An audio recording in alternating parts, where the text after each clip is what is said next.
What's going on, everybody? I'm Adam Johnson, and this is Cover Band Confidential. The conversation you're about to listen to is from episode 151 of the Cover Band Confidential podcast, where we discuss requests. How can you get them? What tools can you use to acquire them? And then how do you use them once you have them to create a set list? If you're a solo acoustic artist or in a band that takes requests, this is a must watch. Just want to remind you, if you're enjoying our content, to go ahead and like the video and subscribe to the channel. We post new videos here every single Friday. We want to be a resource for you to help you go further, faster in your music career. With that out of the way, let's get into it. All right, so why don't we get into the initial conversation we were talking about around song selection. More specifically, let's talk about requests. Yep. So you said that you got a bunch of requests by text in your show this week. Absolutely. And so what's your process? How do you deal with those? How do you fold those into your plans for the show? So here's my typical structure for doing a solo acoustic show. I'm using my iPad, and I have a certain set of playlists. I'm operating between two of them at any given moment. One of them called Acoustic, which is literally every acoustic song on the planet that I play. And then another one that I call Tonight. And Tonight is basically a short list of new songs, interesting songs, kind of memory joggers. And I would say that's roughly 20 to 30% of my total list that is on that list. Initially, when you're starting out, where I was basically playing dinner entertainment. So it was pretty self-guided for the most part. And in order to come up with stuff to play while people are eating and, not necessarily interested in what I was doing, I just kind of would go through that and kind of scroll through. It's like, oh yeah, here's a song. And then I do that. At some point though, you kind of run out of plans. In my case, I did 3 straight hours. I took no breaks. And I would say around 60 minutes in, I was out of ideas. And that entire time, I was kind of pushing for, if you want to request a song, I've got song lists up here, or you can use the QR code. And right around that time, one person came up and they took the picture with their phone. And that just kind of set the whole thing off. And basically for the rest of the night, with few exceptions, I was doing requests off of that list. Yeah. And so they were coming to you by text message? Yes. And so how did you capture them, accumulate them? How'd you manage all that?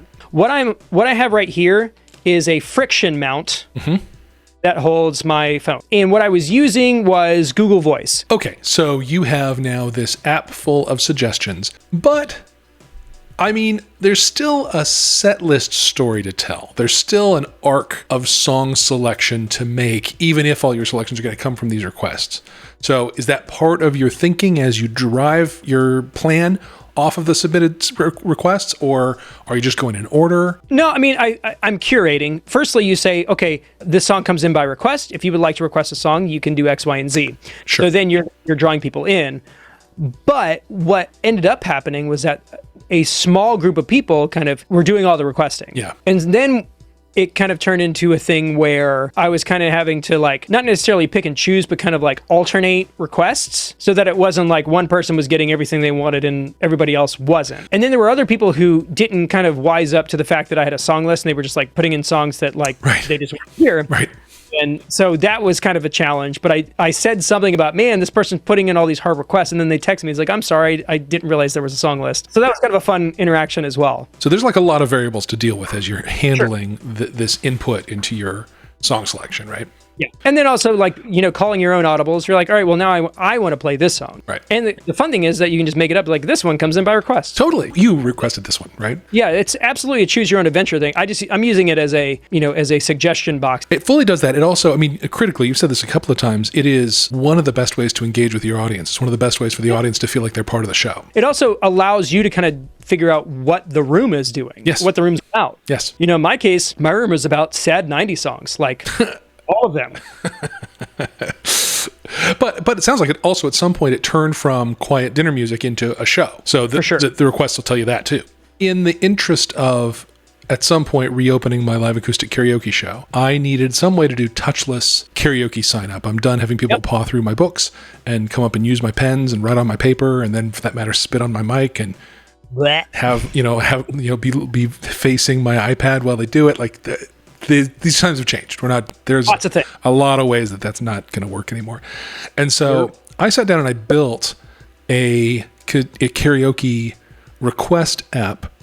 And then once I had that built, I realized I'd also made a song request app just for normal shows. And so I gave it a non-karaoke mode that sort of changes some of the words from like sign up to sing into just request. And it does a few things that I think are kind of interesting. First of all, it syncs my song list down from Bandhelper. You can then turn on an event, invite people to come register, give their name. They can browse your set list, request a song, and then once it's confirming, yes, thank you, that song's requested, would you like to put in a tip to skip the line? Yeah. All right. And it goes straight to PayPal and takes money and captures that it did that and that they skipped the line just great. And then on my interface, it shows up in red.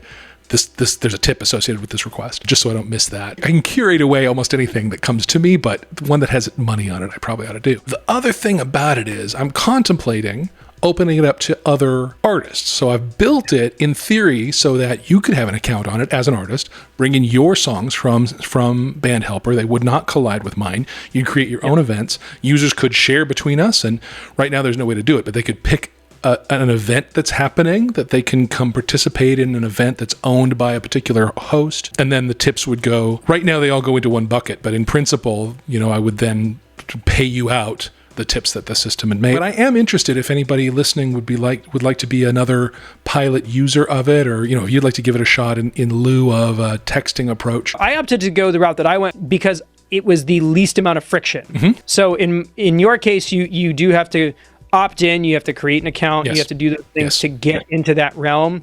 At least with the landing site that I've set up, there is no friction. There's nothing to sign up for. Every time you push a button, you progress to the next thing that you're trying to get to. I think the sign up idiom makes a lot of sense for karaoke and somewhat less for song request. Absolutely. I don't know. We'll see what that does to adoption. I don't really know. For me, the first night out, the landing site deal was a huge success.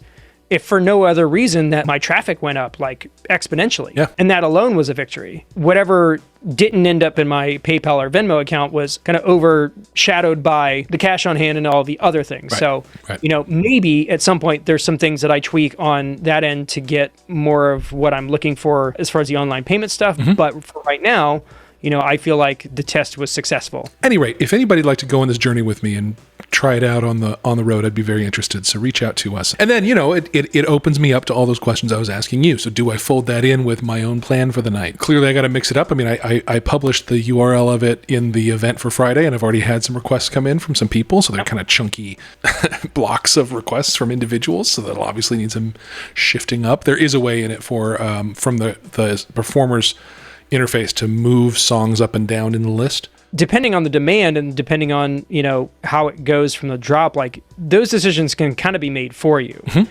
I would say that, if you post the URL and like by the time you are ready to start the beginning of the gig, there's 40 songs in the can. That's your show. Organize them in an order you like and you're gone. And then otherwise it's just a matter of kind of, curating. And, there's songs that I do pretty much all the time and there's stuff that I don't ever do, unless somebody requests it. I like it when the interaction is up because it gives me an opportunity to typically do things I don't normally do. Mm-hmm. And I mean, for the foreseeable future, this is what we're going to be doing. We're going to be doing these solo gigs, right. And so finding interesting, compelling ways to engage with the audiences. Keep ourselves entertained, stay connected with the audience. Goose tip giving, all of that.